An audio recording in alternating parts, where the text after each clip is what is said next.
And some of the big points in that talk were, one was affairs are less about sex and more about desire, that the affairs sometimes are an antidote for death, that even happy people cheat, and you said the majority of couples with affairs actually stay together. Yes. All very counterintuitive things. Yes. Of course, on the one hand, we know that infidelity is a leading cause for divorce, but there is much more infidelity than there are divorces. And so most people stay together, at least the first time around. But, you see, this is the same logic as mating in captivity, right? I didn't write a book in mating for people who don't get along and also no longer have any sex together.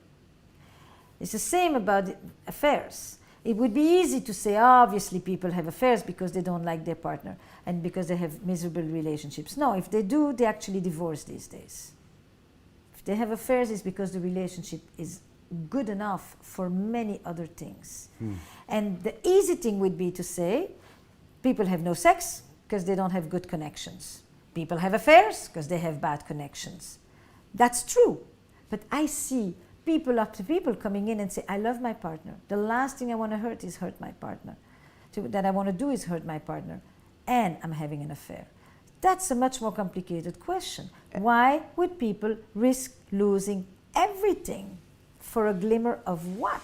Does this link back to your first talk? Yes. Okay. This is the same, it's the continuation. Mating grapples with the dilemmas of desire on the inside of relationships, and rethinking infidelity looks at what happens when desire breaks free.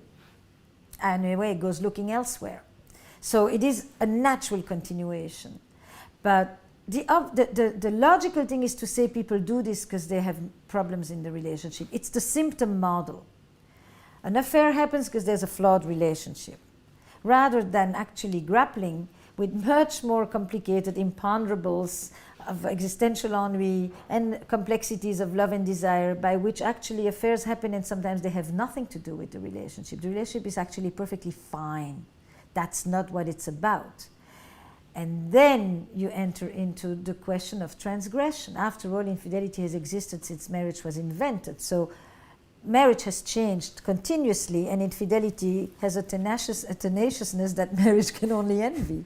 You know, and so that's a line that has become very, very clear, that there's a robustness to infidelity. No single model of infidelity, of marriage, manages to outdo. It's like a race. No matter how much marriage tries to adapt to the times, infidelity tops it. There's always another way. So now we need to look at the power of transgression. What is it about us, from Adam and Eve on, that wants to break free out of the very constraints which we have sometimes created, which yesterday we thought were the ones we wanted? I wanted nothing more than this family and these children and this secure job and this big home I have and all of that. And then one day, all of that feels so meaningless. It's been the shackles. It's been the thing I wanted to break. I have done always what was expected of me, and now I want to do what I really want to do. And that narrative goes back to what I talked about when I spoke about what people regret when they die. You know, you hear the conversation between the dutiful self and the selfish self, between the thinking about others and the thinking about me, and the places where they go together and the places where they clash. And so here is this thing called infidelity, which by definition is an act of entitlement and selfishness.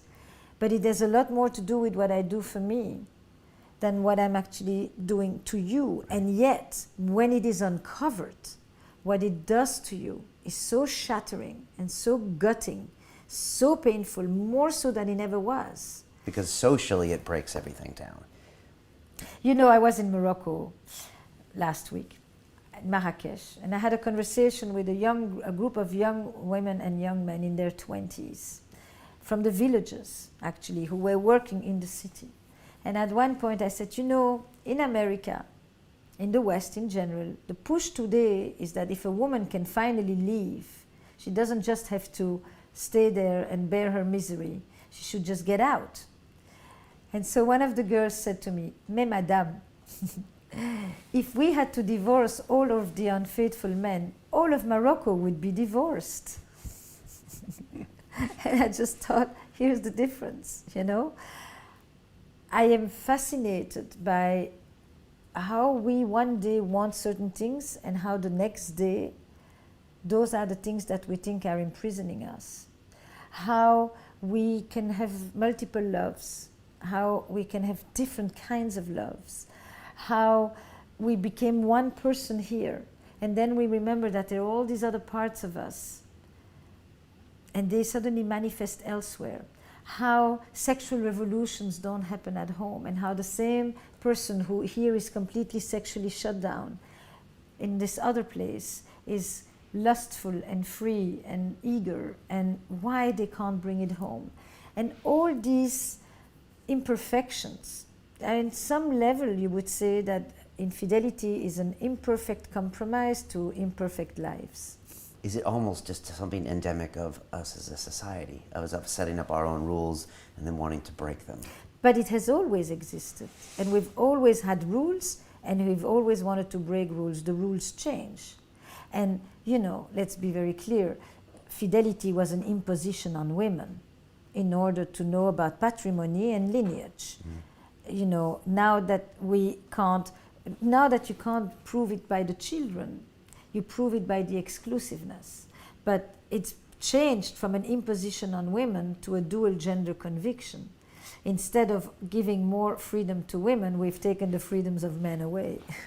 You could put it like that. What was the reaction to your talk, and what were you trying to get people to take away?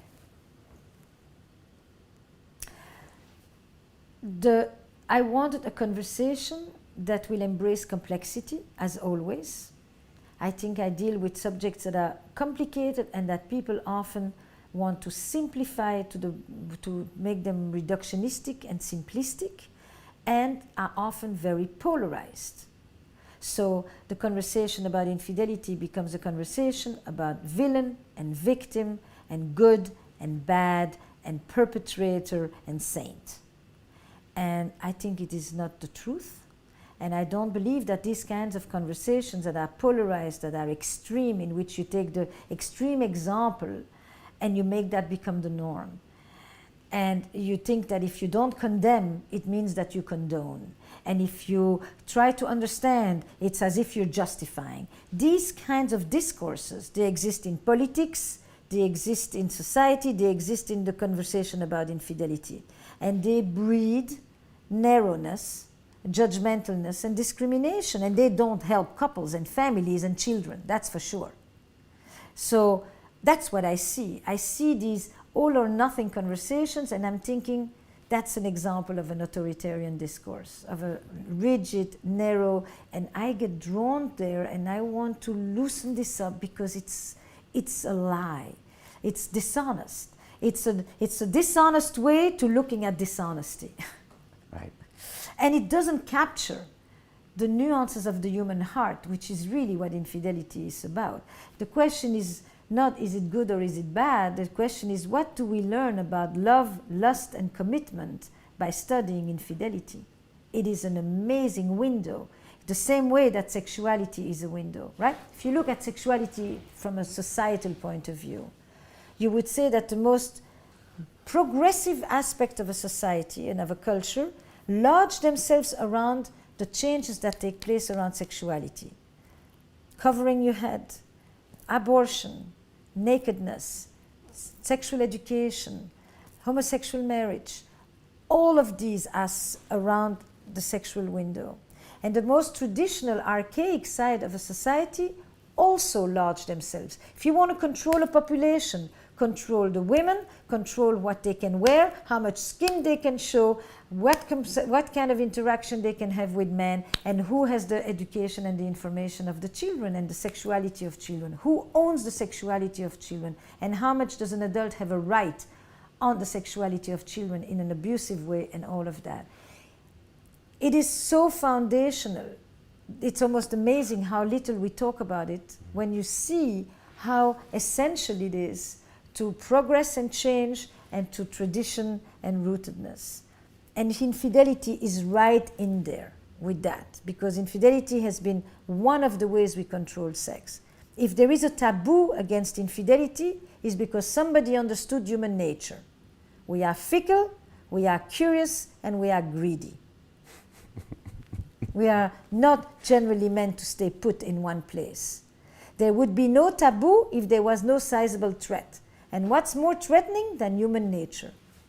What are some of the other myths about sexuality? Or some things that we don't talk about or don't understand? To watch the rest of this fascinating interview, click on the link below and go to londonrealacademy.com. There you can sign in with your social media, log in and watch the rest of the episode for free, along with all of our episodes on London Real, my webinars, and all of our premium content, all located over at londonrealacademy.com. So click on the link below, you'll be directed there and you can watch the rest of this fascinating interview, and I'll see you there.